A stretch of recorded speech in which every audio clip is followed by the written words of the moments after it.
નમસ્કાર મિત્રો, આપ સર્વેનો ધાર્મિક દુનિયામાં ફરીથી હાર્દિક સ્વાગત છે।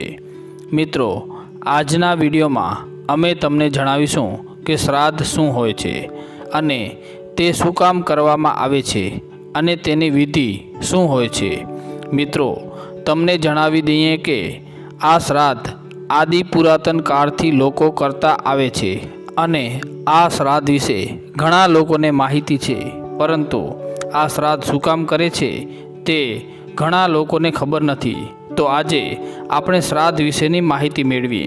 તો શરૂ કરીએ આજનો આ વિડીયો। મિત્રો, આપણા શાસ્ત્રોમાં પિતૃપક્ષનો ઉલ્લેખ કરતા કહેવામાં આવે છે કે શ્રાદ્ધન ઇદમ શ્રાદ્ધમ, એટલે કે પૂર્વજો પ્રત્યે આદર સાથે કરાયેલા કર્મો દર વર્ષે લોકો દ્વારા શ્રાદ્ધ કરવામાં આવે છે અને પૂર્વજો શ્રાદ્ધ કરવાથી ખુશ થાય છે અને તે એવું કહેવામાં આવે છે કે શ્રાદ્ધ કર્મ પદ્ધતિ અંતર્ગત કરવામાં આવતી તકો પિતૃઓને ખુશ કરે છે અને તેના આશીર્વાદ મેળવે છે અને તે હિન્દુ ધર્મમાં શ્રાદ્ધનું વિશેષ મહત્ત્વ છે અને તે કરવાથી પિતૃદોષ પણ નડતો નથી।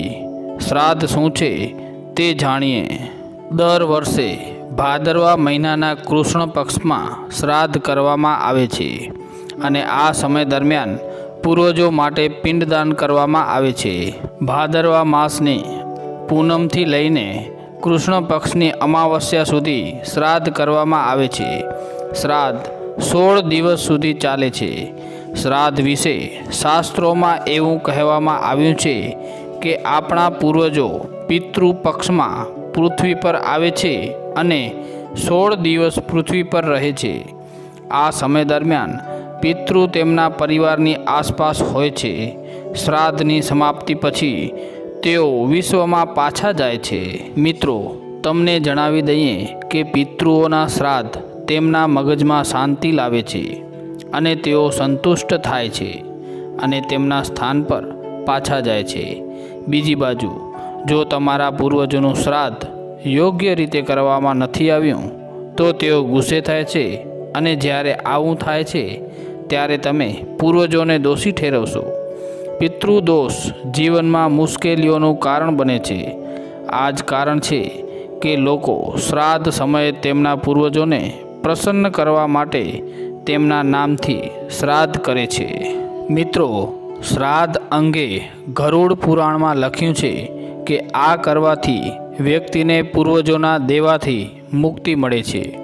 ગરુડ પુરાણ મુજબ શ્રાદ્ધ કરવાથી દિવસો ખુશ રહે છે અને પરિવારના જીવનમાં કોઈ મુશ્કેલી નથી આવતી। પિતૃની ઉપાસનાથી ઘરના લોકોની ઉંમર, પુત્ર, ખ્યાતિ, સ્વર્ગ, પુષ્ટિ, બળ, લક્ષ્મી, પ્રાણી, સુખ અને સંપત્તિ આવે છે। દેવોની જેમ પિતૃઓને પ્રસન્ન કરવાથી લાભ થાય છે અને તેથી જ દરેકને તેમના પૂર્વજોનું શ્રાદ્ધ કરવું જોઈએ। શ્રાદ્ધ કુલ 16 દિવસ થાય છે અને આ 16 દિવસોમાંથી તમારે કયા દિવસે તમારા પિતૃઓના શ્રાદ્ધ કરવો જોઈએ તે તમારા પિતૃઓના અવસાનના આધારે છે। જે લોકો ચતુર્દશી પર સામાન્ય રીતે મૃત્યુ પામે છે તે લોકોએ ત્રયોદશી અથવા અમાવસ્યાના દિવસે પ્રાર્થના કરવી જોઈએ। જે લોકો અમુક પ્રકારના અકસ્માત, હત્યા, આપઘાત અને અન્ય કોઈપણ પ્રકારના કારણે મરે છે, મૃત્યુના દિવસે તેમની પૂજા ન કરો। આવા લોકોનું શ્રાદ્ધ માત્ર ચતુર્દશી તિથિ પર જ કરવું જોઈએ। મરી ગયેલી મહિલાઓના પિતૃપક્ષના 9મા દિવસે શ્રાદ્ધ કરવાની સલાહ આપવામાં આવે છે। જેઓ અપરિણિત મૃત્યુ પામ્યા છે તેઓનો શ્રાદ્ધ 5મી તિથિએ કરવો જોઈએ। મિત્રો, હવે આપણે જાણીએ શ્રાદ્ધ કર્મ કરવાની પદ્ધતિ। શ્રાદ્ધ કર્મ કરવાની પદ્ધતિ ખૂબ જ સરળ છે અને તમે સરળતાથી તમારા ઘરમાં શ્રાદ્ધ કર્મ પદ્ધતિ કરી શકો છો। શ્રાદ્ધ કર્મ પદ્ધતિ હેઠળ બ્રાહ્મણોને ભોજન પીરસવામાં આવે છે। તે જ સમયે શ્રાદ્ધ કર્મ પદ્ધતિ કેવી રીતે કરવામાં આવે છે તે વિશેની માહિતી આ પ્રમાણે છે। જ્યારે તમારા પિતૃઓની પૂજા કરવામાં આવે છે ત્યારે ઘરને સારી રીતે સાફ કરો. ઘરની સફાઈ કર્યા પછી સ્નાન કરો.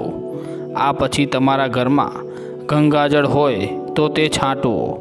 ગંગાના પાણીનો છંટકાવ કર્યા પછી એક તાંબાનું વાસણ લો અને આ વાસણની અંદર તલ, દૂધ, ગંગાજળ અને પાણી નાખો અને તે આ કર્યા પછી તમે પોટ એટલે કે માટલીમાં અંદર આ વસ્તુઓને સારી રીતે ભળી દો. હવે આ પાણી તમારા હાથમાં ભરો અને તમારા સીધા હાથના અંગૂઠાની મદદથી આ પાણીને તાંબાના વાસણમાં પાછું નાખો. તમારા પિતૃઓના નામ લેતા આ પ્રક્રિયા 11 વખત કરો. યાદ રાખો કે પૂજા કરતી વખતે તમારું મોં દક્ષિણ તરફ હોવું જોઈએ. શ્રાદ્ધ દરમિયાન બ્રાહ્મણને ખોરાક આપવો જ જોઈએ. તેથી તમારે આ દિવસે તમારા ઘરે દહીં, ખીર, ચોખા અને અન્ય વસ્તુઓ બનાવવી જોઈએ. શ્રાદ્ધની પૂજા કર્યા પછી તમારા ઘરમાં બ્રાહ્મણને બોલાવો અને તેના પગ સાફ કરો અને આ બધી વસ્તુઓની સેવા કરો. જો કે બ્રાહ્મણને આ વસ્તુઓ આપતા પહેલાં તમારે ગાય, કાગડો, દેવતા અને કીડી માટે ખોરાક અલગ કરવો જોઈએ અને પ્રથમ દેવતાઓને ભોજન આપવું જોઈએ. તે જ સમયે બ્રાહ્મણને ખોરાક આપ્યા પછી તમે આ ખોરાક કીડી, ગાય અને કાગડાની સામે મૂકો. ભોજન કર્યા પછી બ્રાહ્મણનો આશીર્વાદ પણ લો. મિત્રો, તમને જણાવીએ કે તમે 1, 3 કે 5 બ્રાહ્મણો દ્વારા શ્રાદ્ધ ભોજન કરાવી શકો છો. ત્યાં ભોજન આપ્યા પછી તમારે બ્રાહ્મણને વસ્તુઓનું દાન પણ કરવું જોઈએ.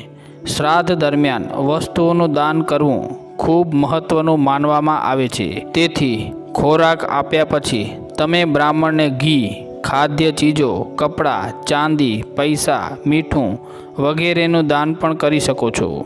જો તમે ઈચ્છતા હો તો બ્રાહ્મણ સિવાય તમે ગરીબ લોકોને ભોજન પણ આપી શકો છો અને તેમને વસ્તુઓનું દાન પણ કરી શકો છો.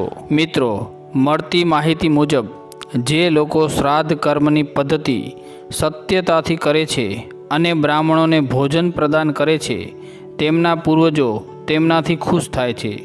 જો કે બ્રાહ્મણને ખવડાવ્યા પછી તમારે પણ ખોરાક કાગડાની સામે રાખવો જ જોઈએ. એવું કહેવામાં આવે છે કે જો કાગડો તમે રાખેલ ખોરાક ખાય છે તેથી તેનો અર્થ એ છે કે તમારા પૂર્વજો તમારી સાથે ખુશ છે અને તમારું ખોરાક તેમના સુધી પહોંચ્યું છે. મિત્રો, હવે આપણે જોઈએ શ્રાદ્ધથી સંબંધિત અન્ય મહત્ત્વપૂર્ણ માહિતી. જો તમને કોઈ બ્રાહ્મણ ખોરાક કરવા માટે નહીં મળે તો તમે મંદિરમાં શ્રાદ્ધનો ખોરાક ચડાવી શકો છો. જો તમે ઈચ્છો તો આ સિવાય તમે મંદિરમાં દાળ, ચોખા, દૂધ અને સફેદ રંગના કપડાં પણ રાખી શકો છો. શ્રાદ્ધ દરમિયાન દારૂ અને માંસાહારી વસ્તુઓનો વપરાશ પ્રતિબંધિત માનવામાં આવે છે. તેથી શ્રાદ્ધની શરૂઆતથી લઈને અંત સુધી આ વસ્તુઓનું સેવન ન કરો. શ્રાદ્ધ દરમિયાન કોઈ શુભ કાર્ય શરૂ થવું જોઈએ નહીં કે કોઈ નવી વસ્તુ ખરીદવી જોઈએ નહીં.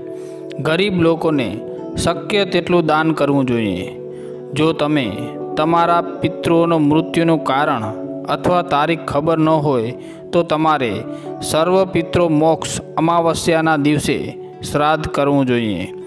પિંડદાન પહેરતી વખતે માત્ર સફેદ કે પીળા રંગના કપડાં પહેરો. શ્રાદ્ધ દરમિયાન આ મંત્રોનો જાપ કરો. ઓમ કુલદેવતાય નમઃ. આ મંત્રનો 21 વાર જાપ કરો. ઓમ કુલદાવય નમઃ. આ મંત્રનો ઓછામાં ઓછું 21 વાર જાપ કરો. ઓમ નામદેવતાય નમઃ. આ મંત્રનો 51 વાર જાપ કરો. ઓમ પિતૃદેવતાય નમઃ. આ મંત્રનો 108 વાર જાપ કરો. મિત્રો, શ્રાદ્ધ વિશેની આ માહિતી આપને પસંદ આવી હોય તો વિડીયોને લાઈક જરૂરથી કરશો અને આ વિડીયોને વધુને વધુ આપના મિત્રો તેમજ પરિવારજનો સાથે શેર કરવાનું ના ચૂકશો. અને આપ હજુ સુધી અમારી ચેનલને સબસ્ક્રાઈબ ના કરી હોય તો સબસ્ક્રાઈબ જરૂરથી કરી લેશો. મળશું નેક્સ્ટ વિડીયોમાં. ધન્યવાદ.